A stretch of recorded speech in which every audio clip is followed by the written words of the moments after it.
आज के इस वीडियो में हम अष्टावक्र गीता के 19वें अध्याय पर चर्चा करने वाले हैं। इसमें हम जानेंगे कि इस अध्याय में क्या बताया गया है और इस अध्याय से हम क्या सीख सकते हैं। तो चलिए वीडियो को शुरुआत करते हैं। अष्टावक्र गीता का 19वां अध्याय जीवन के गहन रहस्यों को उजागर करता है, जिसमें महर्षि अष्टावक्र द्वारा आत्मा के परम सत्य और इसके स्वाभाविक स्वतंत्रता का वर्णन किया गया है। इस अध्याय का केंद्रीय संदेश यह है कि आत्मा शाश्वत, अजन्मा, अमर और स्वाभाविक रूप से मुक्त है। यह हमें यह समझने के लिए प्रेरित करता है कि हमारी वास्तविक पहचान इस संसारिक शरीर, मन और अनुभवों से परे है और हमें अपनी सच्ची प्रकृति का अनुभव करने के लिए आत्मज्ञान की ओर अग्रसर होना चाहिए। इस अध्याय में प्राप्त ज्ञान जीवन के सभी क्षेत्रों में हमारे दृष्टिकोण को बदल सकता है और हमें स्थायी शांति और संतोष की ओर ले जा सकता है। 19वें अध्याय की शुरुआत में महर्षि अष्टावक्र आत्मा के शाश्वत स्वरूप का वर्णन करते हैं। वह बताते हैं कि आत्मा न कभी जन्म लेती है, न मरती है और न ही उसमें कोई परिवर्तन होता है। आत्मा नित्य, शुद्ध और अविनाशी है। यह इस संसार के सभी परिवर्तनों और घटनाओं से परे है। जब हम इस सत्य को समझते हैं तो हमें यह बोध होता है कि हमारी सच्ची पहचान हमारे शरीर, मन या व्यक्तित्व से नहीं जुड़ी है। हम शुद्ध आत्मा हैं, जो सभी सीमाओं और बंधनों से मुक्त है। यह ज्ञान हमें जीवन के किसी भी संकट या चुनौती का सामना करने में सहायक होता है, क्योंकि हम जानते हैं कि हमारी आत्मा अपरिवर्तनीय और अविनाशी है। महर्षि अष्टावक्र इस अध्याय में आत्मा की स्वाभाविक स्वतंत्रता का वर्णन करते हैं। आत्मा किसी भी बंधन में बंधी नहीं है और यह सदा से स्वतंत्र है। यह संसार के किसी भी नियम या बंधन से परे है। जब व्यक्ति आत्मा की इस स्वतंत्रता को समझता है तो वह सभी प्रकार के बंधनों से मुक्त हो जाता है। आत्मा की यह स्वतंत्रता किसी बाहरी चीज पर निर्भर नहीं है। यह हमारी स्वाभाविक स्थिति है, जिसे हम केवल आत्मज्ञान के माध्यम से पहचान सकते हैं। आत्मा की स्वतंत्रता को समझने के बाद व्यक्ति किसी भी प्रकार के बंधन, मोह या इच्छाओं से मुक्त हो जाता है और उसे सच्ची शांति की अनुभूति होती है।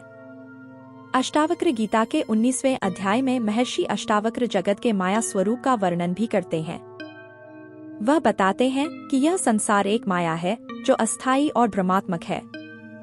संसार में सभी वस्तुएं और घटनाएं अस्थायी हैं और इनमें कोई स्थायित्व नहीं है। यह संसार केवल एक सपना है जिसे आत्मा अनुभव करती है, लेकिन इसका वास्तविकता से कोई संबंध नहीं है। यह समझ हमें संसार के मोह और बंधनों से मुक्त होने में सहायता करती है।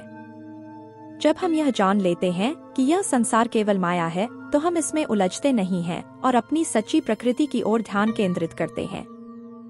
यह ज्ञान हमें संसार के सुख दुख, लाभ हानि और सफलता असफलता से ऊपर उठने में मदद करता है। इस अध्याय में महर्षि अष्टावक्र आत्मज्ञान के महत्व पर भी जोर देते हैं। वह बताते हैं कि आत्मज्ञान ही वह मार्ग है जिससे हम अपनी सच्ची प्रकृति को पहचान सकते हैं और मोक्ष की प्राप्ति कर सकते हैं। आत्मज्ञान के माध्यम से व्यक्ति यह समझता है कि वह इस संसार का नहीं, बल्कि शुद्ध चेतना का हिस्सा है, जो सभी सीमाओं और बंधनों से परे है। आत्मज्ञान से व्यक्ति को यह बोध होता है कि वह किसी भी प्रकार के बंधन, दुख या संकट में नहीं है। यह ज्ञान उसे सच्ची शांति, संतोष और आनंद की प्राप्ति में सहायक होता है। आत्मज्ञान से व्यक्ति को अपने सच्चे स्वरूप का अनुभव होता है, जो शाश्वत, स्वतंत्र और शुद्ध है। 19वें अध्याय में महर्षि अष्टावक्र ने निष्काम कर्म की आवश्यकता पर भी प्रकाश डाला है। वह बताते हैं कि आत्मज्ञान प्राप्त करने के बाद व्यक्ति सभी प्रकार के बंधनों से मुक्त हो जाता है, लेकिन उसे अपने कर्तव्यों का पालन निष्काम भाव से करना चाहिए। निष्काम कर्म का अर्थ है बिना किसी इच्छा या अपेक्षा के अपने कर्तव्यों का पालन करना। यह ज्ञान हमें यह सिखाता है कि हम अपने जीवन के सभी कार्यों को बिना किसी प्रकार की लालसा, मोह या अपेक्षा के करना चाहिए। जब हम निष्काम भाव से कर्म करते हैं तो हम संसार के सभी बंधनों से मुक्त हो जाते हैं और हमें सच्ची शांति और संतोष की प्राप्ति होती है। निष्काम कर्म के माध्यम से हम अपने जीवन को सच्चे अर्थों में सफल बना सकते हैं। इस अध्याय में महर्षि अष्टावक्र आत्मा और परमात्मा के संबंध का भी वर्णन करते हैं। वह बताते हैं कि आत्मा और परमात्मा एक ही हैं। आत्मा परमात्मा का अंश है और उसका वास्तविक स्वरूप शुद्ध चेतना है।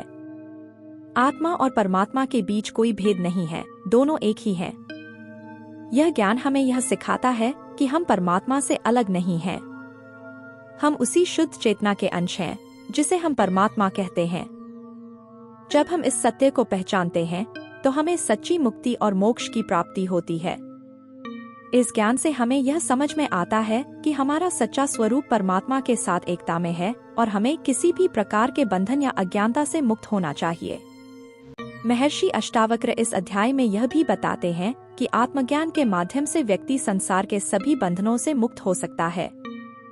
संसार में जो भी बंधन, मोह या इच्छाएं हैं, वे केवल अज्ञानता के कारण हैं।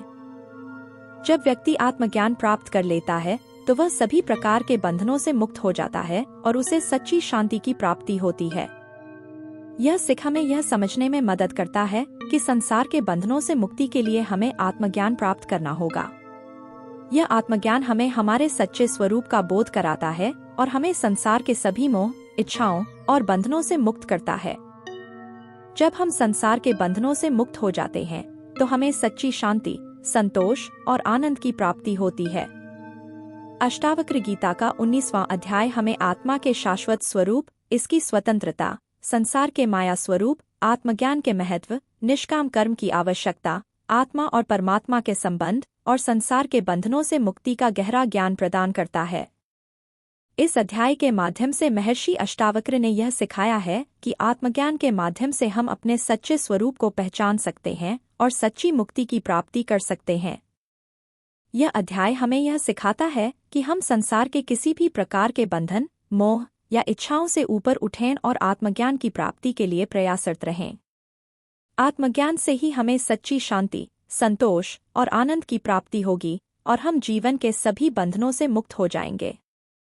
अंततः यह अध्याय हमें प्रेरित करता है कि हम अपने जीवन को सच्चे अर्थों में सफल बनाने के लिए आत्मज्ञान की प्राप्ति करें और आत्मा के शाश्वत स्वरूप का अनुभव करें। धन्यवाद।